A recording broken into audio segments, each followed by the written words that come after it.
What's up YouTube? I'm here to do my prediction video for UFC Fight Night Belfort versus Henderson. Let's start at the bottom. The first fight is Bruno Rodriguez versus Matthew Perrier. I'm going to pick Matthew. I think that he's just a little bit, he looks more well-rounded. He looks like he's got more experience.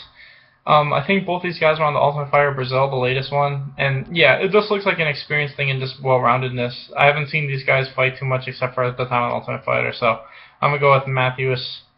Next is Jamie Rivera versus Pedro Mahuzo, and I'm going to pick Jamie Rivera. I think they're both basically just strikers, but Jamie Rivera just looked great in his last fight, as were Mahuzo. You know, he's looked alright. He hasn't looked amazing. He kind of just looks like a guy who tries to finish stuff in the first round if he can. And I just think Rivera will be able to weather the early storm and probably get a second or third round finish. Next is Viscardi Andrade versus Ghassan Uslam. And I'm going to pick Viscardi. I think that, you know, Ghassan doesn't look very well rounded. He kind of just looks like a guy who has really good wrestling, but he hasn't used it very well in the UFC. And Viscardi, you know, as long as he worked on his takedown defense in this fight, he should win this fight. I think he's got a huge advantage in the striking department. So I'll pick Viscardi Andrade. I say he'll probably win by decision just because Ghassan's never been finished, but as long as he worked on his wrestling defense, he'll probably be able to pick him apart for 3 rounds. Next is Kevin Souza versus Chase Skelly. And I'll pick Kevin Souza. It's another one of those things where I think the striking is super one-sided. I think as long as Kevin worked on his takedown defense, he'll be alright. Chase Skelly, you know, he's a good submission wrestler, but I just feel like Kevin Souza's probably worked on his takedown defense, and he'll probably just be able to pick Chase Skelly apart. Next is Clay Guida versus Thiago Tavares. And I'd say these guys have pretty similar styles. I think Thiago's just a little bit better at jiu-jitsu, as where Guida's a little bit better of a striker. Not by much. But the big advantage is the conditioning. Thiago, you know, his last fight he was dominating. In my opinion, he was up both rounds, and he was winning the third, and then he got knocked out with like a minute left because he basically was just standing there and wasn't moving and got hit. And then when he was on the ground, he just basically almost laid down and kept getting hit. I feel like unless he submits Guida in the first round, which I don't think is going to happen, I think the longer this fight goes, the more likely Guida's probably going to win by TKO in the third, like how the guy who beat Thiago Tavares last is. So I think this fight will be really back and forth for as long as it goes, but as soon as you see Tavares start to fade, that's when Guida's is going to take over and win by TKO. So I'm going to pick Guida by third round knockout probably. Next is Jan Cabral versus Johnny Case. I think Johnny Case probably should win this fight, but I'm going to pick Jan. I think he'll be able to get this fight to the ground. And pretty much all of Johnny Case's losses are submission losses. So I just feel like sooner or later Jan's probably going to get this to the ground and he'll probably win by submission. Next is Gleison Tibau versus Abel Trujillo. And these guys are pretty similar in a lot of ways, but I think Tibau's just a better jiu-jitsu guy and Abel's the better striker. I think as long as Tibau's durability hasn't completely gone to shit, just because he's been finished in his last couple of fights, I feel like he should win this fight by decision or submission. I think Abel fades a lot, like Tibau fades, but he still can consistently wrestle and stuff like that. I think Abel just kind of fades and will wing punches and just kind of give up position. I feel like as long as Tibau is efficient with his energy, he should be able to get a third round submission by like rear naked choke or something. So that's what I'm gonna pick.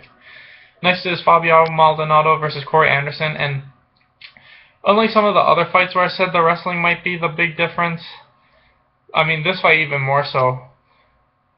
I'm going to pick Fabio Maldonado, but this is really tough. I could honestly see Corey Anderson just taking him down and beating him up for 3 rounds. I'm really hoping that Fabio really worked on his takedown defense and his ability to get back up, because if this is a striking match, he'll win by knockout, you know, in the second or third round. If this is a wrestling match, then Corey's going to dominate like he did in his last fight. I'm going to pick Fabio. I'm just hoping he worked on that takedown defense and his ability to get back up. Next is Gilbert Burns versus Rashid Magnanmouth. And I'll pick Gilbert Burns. With a lot of these fights, I feel like sooner or later this fight's hitting the ground. And once it does, Gilbert Burns is going to finish this dude. You know, Rashid almost lost to that one guy who was a purple belt. That guy was all over him in the first round. You know, I'm not saying he's a bad grappler, but That was a purple belt that almost submitted him like 3 or 4 times in his very first fight in the UFC. Gilbert Burns gets you to the ground and gets you in those same positions, you're not going to get out. So I'm going to pick Gilbert Burns by first round armbar. Next is Alex Oliveira versus Piotr Hallman. And, to me, Hallman's just kind of he's a wrestler who can take a hit, and he's willing to give a hit to take a hit, but aside from that, he's not overwhelmingly impressive. I just feel like Alex Oliveira's got the better striking and jiu-jitsu. Wrestling's probably the only area Piotr Hallman's got the advantage, and I wouldn't even say it's a big advantage. So I'm going to pick Alex Oliveira. I think sooner or later he'll land some body shots and probably win by TKO with like a body punch or something like that.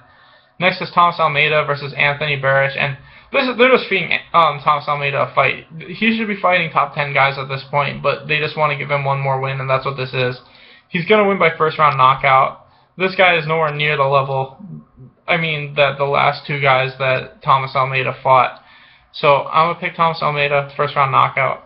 Next is Glover Teixeira versus Patrick Cummings, and Patrick Cummings has shown in his last couple of fights that he can't take a hit very well, and when he gets taken down, if he actually could take him down, he really can't do anything.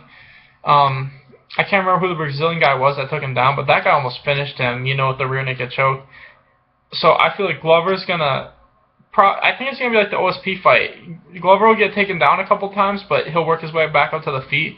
And sooner or later, he's going to land that one big punch. And when he does, he's just going to knock Patrick Cummings out. So I'm going to pick Glover by first round KO.